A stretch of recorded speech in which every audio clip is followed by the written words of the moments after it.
E aí, gente, beleza? Hoje a gente vai falar sobre razão, proporção e porcentagem. O que é razão? Razão, na verdade, é uma relação entre dois números e é representada pela divisão entre eles e geralmente a gente representa essa divisão na forma de fração, certo? Por exemplo, 5 sobre 8 é uma fração que, na verdade, representa uma razão, certo? 4 sobre 6, uma outra razão, que também é uma fração. 8 sobre 10 também é uma fração, também é uma razão. É isso. Uma fração e uma razão são basicamente a mesma coisa. A gente geralmente apresenta assim. Mas o que é proporção? Proporção é a relação de igualdade entre duas razões, certo?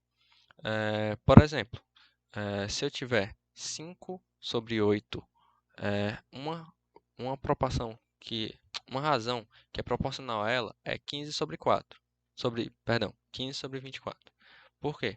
Porque se eu dividir 5 sobre 8, eu obtenho o mesmo resultado de 15 sobre 24.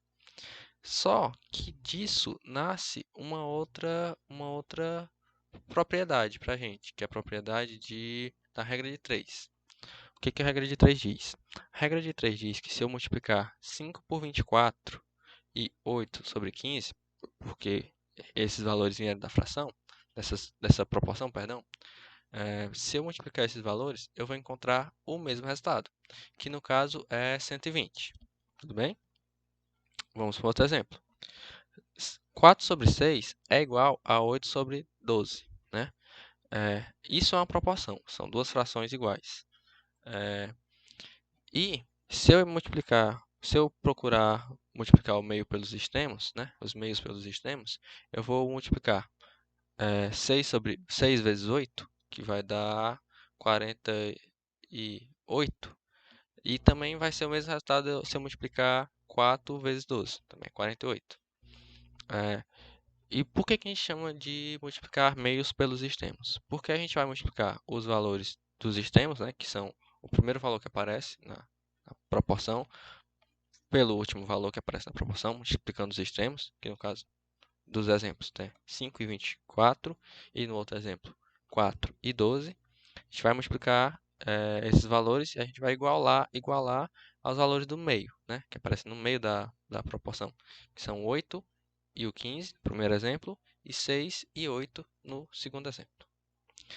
E para que serve a regra de 3? A regra de 3 serve para a gente procurar um valor que a gente não tem. Por exemplo, se eu apresentasse para vocês alguma dessas proporções com um valor faltando, usando a regra de 3, a gente consegue encontrar o valor que está faltando, né? Basta a gente lembrar que a multiplicação dos meios é igual à multiplicação.